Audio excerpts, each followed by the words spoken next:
रावलपिंडी के समीप हिंदुओं का एक छोटा सा गांव था। 500 के लगभग वयस्क होंगे, बाकी बच्चे बूढ़े। गांव के सरपंच रामलाल एक विशाल बरगद के नीचे बैठे थे। तभी मोहन भागता हुआ आया। बोला, सरपंच जी, मुझे पता लगा है यहाँ से 8 कोस दूर हिंदुओं ने अपना गांव खाली करना शुरू कर दिया है। सिख भाई भी उनके साथ अमृतसर जाने की तैयारी कर रहे हैं। सरपंच जी ने कहा, मैंने कल ही रेडियो पर सुना था। महात्मा गांधी ने कहा है कि भारत पाकिस्तान का विभाजन मेरी लाश पर होगा। क्या तुम्हें उनकी बात पर भरोसा नहीं है? मोहन बोला, सुना तो मैंने भी है कि जवाहरलाल नेहरू ने कहा है कि हिंदुओं आश्वस्त रहो, भारत के कभी टुकड़े नहीं होंगे। तुम लोग लाहौर और रावलपिंडी में आराम से रहो। पर जिस गांव की मैं बात कर रहा हूँ, उस गांव पर पिछली रात को चारों ओर के मुसलमान दंगाइयों ने इकट्ठे होकर हमला कर दिया। उनकी संपत्ति लूट ली, दुकानों में आग लगा दी।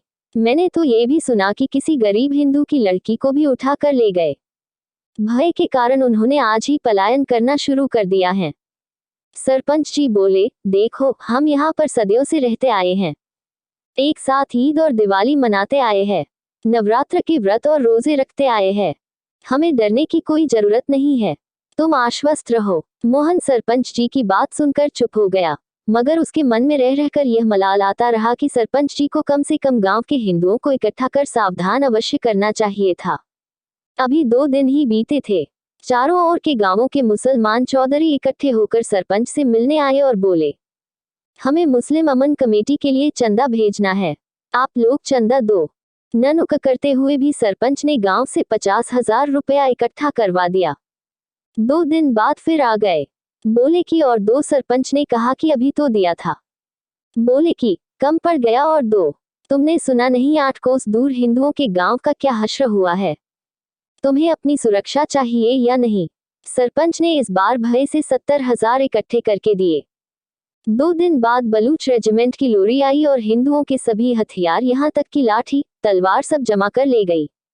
बोली कि ये दंगों से बचाने के लिए किया है। कुरान पाक की कसम खाकर रक्षा का वायदा भी कर गई। 9वें दिन गांव को मुसलमान दंगाइयों ने घेर लिया। सरपंच को अचरज हुआ जब उसने देखा कि जो हथियार बलूच रेजिमेंट उनके गांव से जब्त कर ले गई थी, वही हथियार उन दंगाइयों के हाथ में हैं। दंगाइयों ने घरों में आग लगा दी, संपत्ति लूट ली, अनेकों को मौत के घाट उतार दिया गया। हिंदुओं की माताओं और बहनों की उन्हीं की आंखों के सामने बेइज्जती की गई। सैकड़ों हिंदू औरतों को नंगा कर उनका जुलूस निकाला गया। हिंदू पुरुष मन ही मन में विनती कर रहे थे कि ऐसा देखने से पहले उन्हें मौत क्यों न आ गई। पर बेचारे क्या करते। गांधी और नेहरू ने झूठे आश्वासन जो दिए थे, गांव के कुछ बचे लोग अंधेरे का लाभ उठाकर खेतों में भागकर छुप गए। न जाने कैसे वह रात बिताए। अगले दिन अपने ही घर वालों की लाशें कुएं में डालकर अटारी के लिए रेल पकड़नी थी, इसलिए किसी को सुध न थी। आगे क्या होगा, कैसे जिएंगे, कहाँ रहेंगे, ये कहानी कोई एक घर की नहीं थी। ये तो लाहौर, डेरा गाजी खां, झेलम, सियालकोट, कोहाट, मुल्तान, हर जगह एक ही कहानी थी। कहानी क्या, साक्षात नर पिशाचों का नंगा नाच था। तत्कालीन कांग्रेस के अध्यक्ष आचार्य कृपलानी के शब्दों में इस कहानी को पढ़िए। 8 मास हुए आपने मुझे कांग्रेस का अध्यक्ष चुना था। महात्मा गांधी ने एक प्रार्थना सभा के भाषण में कहा था कि मुझे फूलों का मुकुट नहीं पहनाया जा रहा है, बल्कि कांटों की सेज पर सुलाया जा रहा है। उनका कहना बिल्कुल ठीक है। उनकी घोषणा होने के 2 दिन बाद मुझे नोआखली जाना पड़ा। वहां से बिहार और अभी मैं पंजाब होकर आया हूँ। नोआखली में जो देखा वह मेरे लिए नया अनुभव था, लेकिन बिहार में जो मैंने देखा वह और भी नया, और पंजाब में जो देखा वह और भी अधिक था। मनुष्य मनुष्य नहीं रहा। स्त्रियां बच्चों को साथ लेकर इज्जत बचाने के लिए कुओं में कूद पड़ी।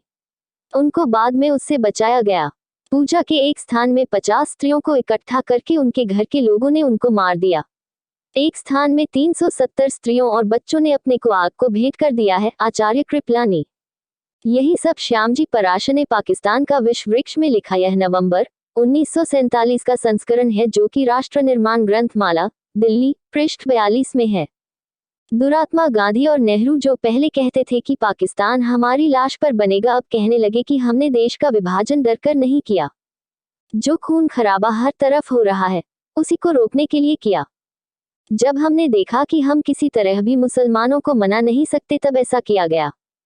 देश को तो 1942 में ही आजाद हो जाना था। अंग्रेजों ने देश छोड़ने से पहले मुस्लिम लीग को आगे कर दिया। जिन्नाह ने मांगे रखनी शुरू कर दी। बात बात पर वॉकआउट की धमकी देता था। कभी कहता विभाजन कमेटी में सिखों को मत लो, अगर लिया तो मैं बहिष्कार कर दूंगा। कभी कहता सभी सब कमेटियों का प्रधान किसी मुसलमान को बनाओ, नहीं तो मैं उठकर चला जाऊंगा। कांग्रेस के लिए जिन्नाह के साथ जीना मुश्किल, जिन्नाह के बिना जीना मुश्किल। फिर जिन्नाह ने दबाव बनाने के लिए अपने गुर्गी सोहरावर्दी के माध्यम से नोआखली और कोलकाता के दंगे करवाए, सीमांत प्रांत में दंगे करवाए। मेरठ, पानीपत, सहारनपुर, दिल्ली, सारा देश जल उठा। आखिर कांग्रेस को विभाजन स्वीकार करना पड़ा। मुसलमानों को उनका देश मिल गया। हम हिंदुओं को क्या मिला? एक हिंदू राष्ट्र के स्थान पर एक सेक्युलर राष्ट्र, जिसमें बहुसंख्यक हिंदुओं के अधिकारों से ज्यादा अल्पसंख्यक मुसलमानों के अधिकार हैं। पाकिस्तान में बचे हिंदुओं के अधिकारों की कोई चर्चा नहीं छेड़ता। उसी कांग्रेस का 1947 में विस्थापित एक प्रधानमंत्री कहता था कि देश के संसाधनों पर अल्पसंख्यक मुसलमानों का अधिकार है। हिंदू धर्मरक्षा के लिए अपने पूर्वजों की धरती छोड़ आए। अमानुषिक यातनाएं सही। चित्तौड़ के जौहर के समान ललनाओं की जिंदा चिताएं जली। राजसी ठाठ ठुकराकर दर दर के भिखारी बने, अपने बेगाने हो गए। ये सब जिन्नाह की जिद के चलते हुआ और आज मेरे देश के कुछ राजनेता ये कहते हैं कि जिन्नाह महान था, वह अंग्रेजों से लड़ा था। अरे धिक्कार है तुमको जो तुम अपना इतिहास भूल गए, उन अकथनीय अत्याचारों को भूल गए, उन बलिदानों को भूल गए, अपने ही हाथों से अपनी बेटियों के काटे गए सरों को भूल गए। जिन्नाह को महान बताते हो, कुछ तो शर्म करो। ये लेख उन अज्ञात लाखों हिंदू पूर्वजों को समर्पित है जिन्होंने धर्मरक्षा हेतु अपने पूर्वजों की भूमि को पंजाब और बंगाल में त्याग दिया, मगर अपने पूर्वजों के धर्म को नहीं छोड़ा। वीडियो देखने के लिए धन्यवाद। कृपया लाइक, शेयर और सब्सक्राइब करें।